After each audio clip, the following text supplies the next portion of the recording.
the American voter. AJ, let me mention the issue that your candidate keeps bringing up out on the trail, and just actually brought it up in Colorado Springs, which is what he calls a rigged system.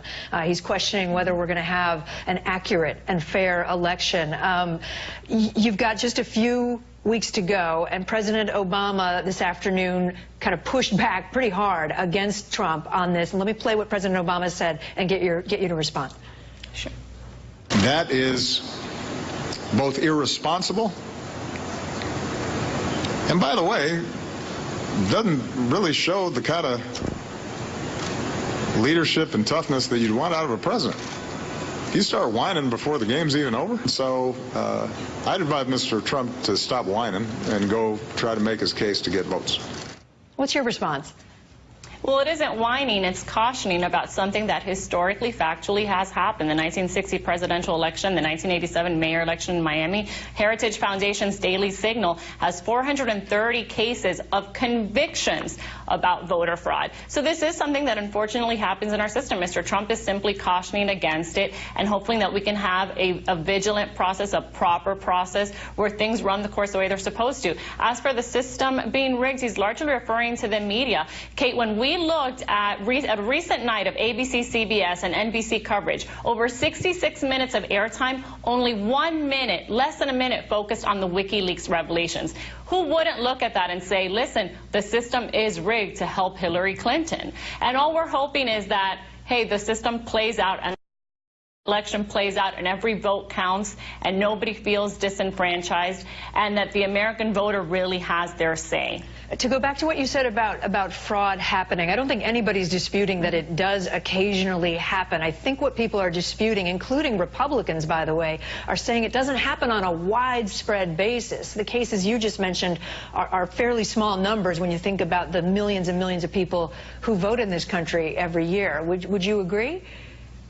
Well, I think even when you have one case, that's a problem, no? But the 430 cases I mentioned are actual convictions. Think how bad it is and how it could be somewhat considered widespread in a way, or systemic. When you actually have 430 convictions, it's pretty hard to get a conviction on voter fraud. It has to be pretty egregious. Think of the many cases on which there isn't a conviction. Those convictions are not always for votes that were actually cast, right?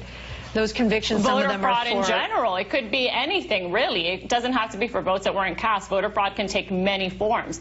And if you think that there's 430 of actual convictions, how many aren't even brought as cases? Forgive me, doesn't that prove... This is an issue. Doesn't that prove the system is working, AJ? That there were convictions, that people were caught trying to commit voter fraud and were caught and convicted of a crime? Doesn't that kind of prove that our system does work? Well, that's like saying there are murder convictions, so murder isn't really a problem in the country. No, the fact that there are hundreds of convictions show that there is a problem, and also that there are many who are never brought or tried, and there is no conviction. This is a systemic issue, and all Mr. Trump is saying is, listen, let's make sure the process plays out the way it should. Let's be vigilant. And I think this is something that Democrats and Republicans alike should applaud. There's nothing wrong with calling for a process to play out the way it should and cautioning against that not happening. We showed a number on the screen. I just want to refer to it and tell people what that was. It's Loyola did a study, and they found 31 cases of fraudulent voting in between 2000 and 2014 out of more than 1 billion with a B votes. So not a large number of actual votes. And let me just read one thing that a Philadelphia Republican city official said yesterday. Okay, this is a Republican. The threat to the integrity of elections is irresponsible accusations that undermine confidence in the electoral process. He's sort of making the same point that President Obama made. Are you not undermining people's confidence in the system? No, I'm reminding people of history. The 1960 presidential election was largely swayed based on voter fraud in Chicago under Mayor Daley. I'm sorry that I have to bring this up, but this is an actual historical fact. When people say, well, it rarely happens, you know what? You might be right. It might be rare. But when it does happen, It's huge, and it is influential, and it does change the outcome of elections. In 1997, the mayoral election in Miami, they had to overturn the results because of 5,000 fraudulent absentee ballots. And you might say, well, AJ, that's only 5,000 ballots out of billions cast. But it changed the outcome of an election, Kate. So, yes, every vote matters, and we see that even a minuscule case of voter fraud can have a huge impact. Didn't they change, I don't know that case very well, but didn't they change the law after that case in Miami?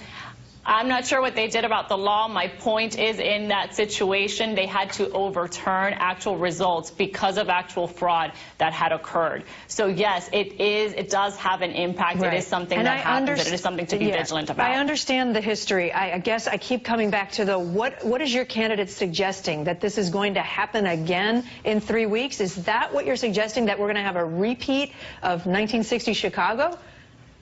Well, to be vigilant, listen, Chris Matthews, an anchor on your own network, which I greatly respect, has spoken of the widespread voter fraud in Philadelphia. I don't see any of you kind of balking or feigning outrage when Chris Matthews, or when the late Senator Democrat Arlen Specter, for years, who spoke about the problem of voter fraud. Apparently, it's only when Donald Trump brings up the issue of voter fraud that it's considered egregious to even say this. So all he's saying is, let's be cautious. Let's listen to Chris Matthews. Let's listen to the late Arlen Specter. Let's listen and see what happened in the 1960 presidential election. And let's make sure it doesn't happen this time. Democrat, Republican, let's applaud that. Let's come together and make sure we have a proper, good election this year. AJ Delgado, thanks so much for your time today.